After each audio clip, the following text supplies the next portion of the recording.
championship. That's all he deserves. And he can't even hold that for a week. He deserves the chance to live out his dreams just like we all do.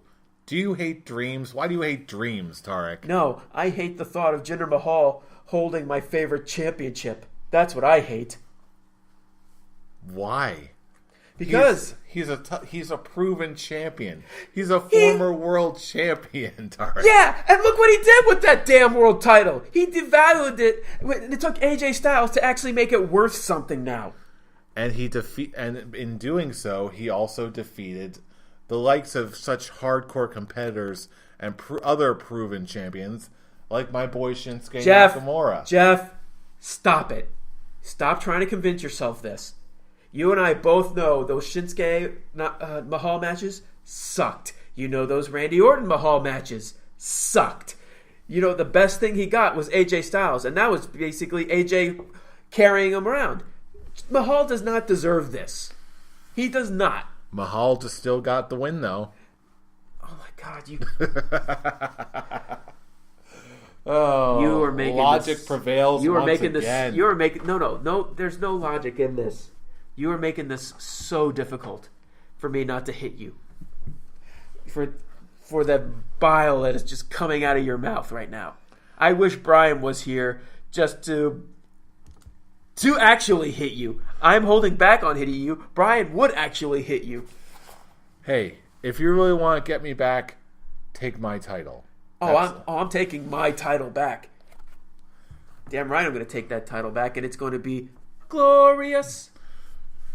Okay, so moving on to other things that are real and tangible in this world, we also had, of course, this week in SmackDown Live. Starting off with a Miz TV segment and the New Day. I loved this. This was fun. This was a great opening.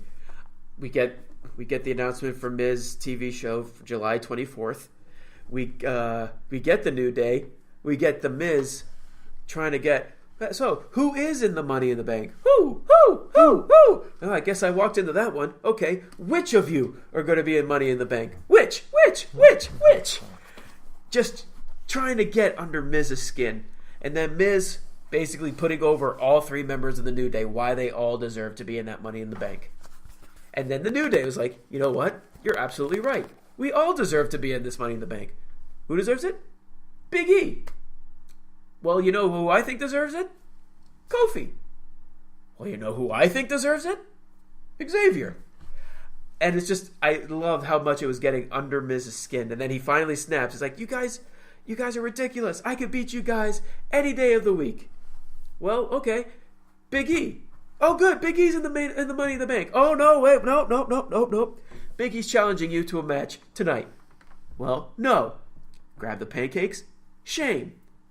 I love that. And now I want pancakes once again. I want to go to IHOP. Okay. Show's canceled. All right, let's go to IHOP. All right, let's go to IHOP. But in all seriousness, okay. Yay, the show's mine again. Ooh, excuse me. Yeah. What kind of champion leaves his title belt behind? You're right. You know, I need to fulfill my obligation to this show before I go and get my IHOP. So, yes. Anyway, we got The Miz defeating Big E and his big chocolatey clotheslines. Yeah. It's still great. It's still awesome to think the New Day held that Scholars of Wrestling Championship. It makes me happy. But yeah, it was a great segment. Everyone worked wonders. We got a great match in The Miz versus Big E, which maple syrup and Vaseline, that was a thing. It's starting to get borderline creepy with that. And then when the Bar came out to interfere, I think the highlight of that was Kofi running on the stairs, leaping on Cesaro to attack Sheamus. He stepped on Cesaro's shoulders and just leaped into Sheamus. I loved that. Kofi is just out of his mind. I thought you were going to say because it shows the immense strength and resilience of Cesaro. You're just trying to get that Cesaro boner out from me, aren't you? I do not want to have anything to do with any boners of yours, sir. Then why bring it up? Because why bring up the sexiness that is Cesaro's strength? I am not bringing up the sexiness. You just did. I am bringing up his inordinate strength, which is incredibly sexy. I was going to say impressive. Sexy is your word. Impressively sexy. No, just regular kind. Oh no, it is just amazing what that man can do. In so many ways. Okay, moving on. So we finally got the stipulation for Shinsuke Nakamura for his match with AJ Styles at Money in the Bank, and it's a last man standing match. To be fair, it kind of makes sense with how their last match ended. It does. Well, not their last match. Their match before that was before their last match. I'm sorry, I was not a fan on the fact that they faced each other on SmackDown. I talked to it. I actually talked to another discussion I had with Brian. I felt that this should have been a beat the clock challenge, with them fighting two other superstars, and I told him I felt like it should have been like one of them facing Jeff Hardy and the other one facing Randy Orton, like Shinsuke versus Randy Orton, or AJ Styles versus Jeff Hardy, champion versus champion. It should have been a beat the clock challenge. But Brian, he made it clear that he honestly doesn't care that much anymore about this feud. I still do, because so do I. I feel like the matches they've been having have gotten progressively better every single time, and I think that's the idea. Yes. This segment was actually really funny. I dig it. At first, he was just like, "I'm going to pick a pillow fight," and I'm just like, you card. Shinsuke. You charismatic fool." And then AJ kind of killed her. It's like, "Oh, you're the king of soft style." Soft style. You're the king of soft style. Get it? Huh? Pillows. Huh? Soft. Nudge, nudge. Wink, wink. Wasn't that funny? No, not really. Cricket chirp. Cough. But yeah, I actually like how Shinsuke, he pretty much how he hinted that it's going to be a last man standing match, taking him out and actually just counting 1, 2, 3, 4, 5, 6, 7, 8, 9, 10. It's last man standing, man, and he's losing his guard, his mouth guard. Yeah. I lost my teeth. Now this is how you book a world title match. I'm sorry, I'm loving this. Yeah, absolutely. I will say, I was getting tired of how frequently they were fighting each other, especially with the fact that it was a double count out on both occasions when it was the title match. At least with the last one that was last week, something new was different. He basically Eddie Guerrero'd the match. And it actually fits with Shinsuke's character. With AJ said that you were the Shinsuke Nakamura that we were all wanting on SmackDown Live. My response to that was like, actually, it kind of is. Actually, I would agree with you. This is exactly what I wanted. I love Shinsuke, but when he was a face, he pretty much didn't have anything. The second he turned heel, he actually became more charismatic to his advantage. Mm-hmm. And now he's one of the hottest things going on in WWE. Yeah, keep bringing it on, Nakamura. That kind of showiness and charisma, that's what brought me to the Nakamura table to begin with, in addition to the fun matches. So, yeah, keep on doing you, Nak. Can we talk about Aiden English? Say some words about Aiden English. I love Aiden English.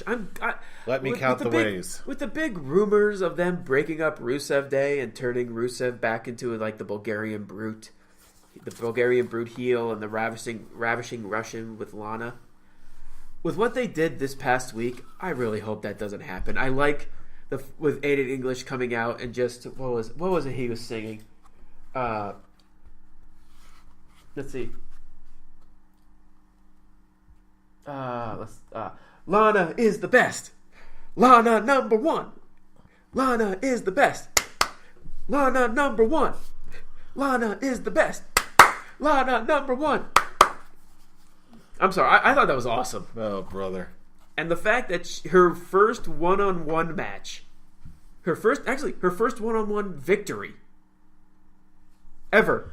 Which I didn't realize that was a thing until I actually read it on the .com. When she beat Billie Kay, the double Iconics.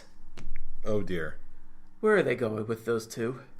Wherever they want. Straight to the top, baby. I like the Iconics. I like what they're doing with them. I like what they're doing with them, too. Like, how they're just so obnoxious. But, they're, like, once they act... I thought... Ever since Backlash, they're just like, okay, now they're nobodies. They just are there. I liked the fact that they were actually starting a feud with Charlotte. That it kept her away from the SmackDown Women's title. Mm-hmm. But I've already made it perfectly clear how I feel about the Raw Women's the SmackDown Women's title right now. And I don't want to go back into it. Fair enough. It's actually the only real negative thing I have to say about SmackDown. All right, so why don't we get into something good? Specifically, the main event of Daniel Bryan defeating Jeff Hardy. A match where it's one of those matches where I didn't realize it had never happened before until I was actually watching it. It's funny. It's like they say, oh, this is their very first match ever. They'd never wrestled before. You would never have guessed it. Those two work awesome together. Well, then again, it's also awesome Daniel match. Bryan, and you've also got the experience of a sober Jeff Hardy. This match was awesome. I really can't say anything bad about this match. And with the winner facing Samoa Joe next week, you had Samoa Joe in commentary. That I'm looking forward to. Bryan versus Joe. You do know what's going to happen, right? How that match is going to end. Big Cass is going to cost Bryan the match. Big Cass, more like big ass.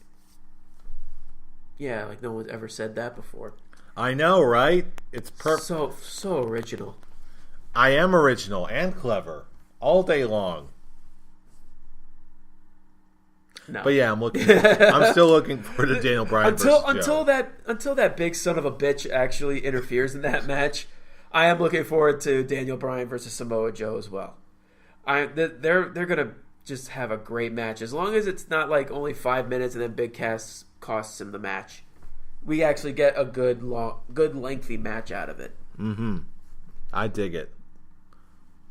So yeah, any other thoughts on SmackDown Live this week? Well, I will say on both shows they definitely worked on building this Money in the Bank pay-per-view with the qualifying matches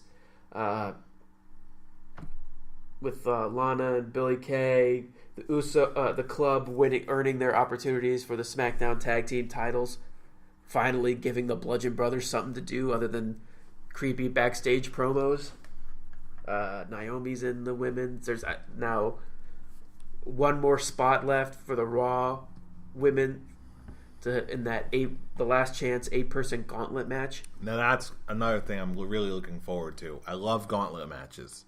It's the only thing I'm really looking forward to on Raw. I'm really hoping it's Ruby Riott just to go with what I said like weeks ago before she lost her first match. I want to see Ruby Riott win just because I like Ruby Riott. I want Ruby Riott to win. Just I've said it how I said it before. I think out of all the people, she's the one who can actually benefit from winning the Money in the Bank.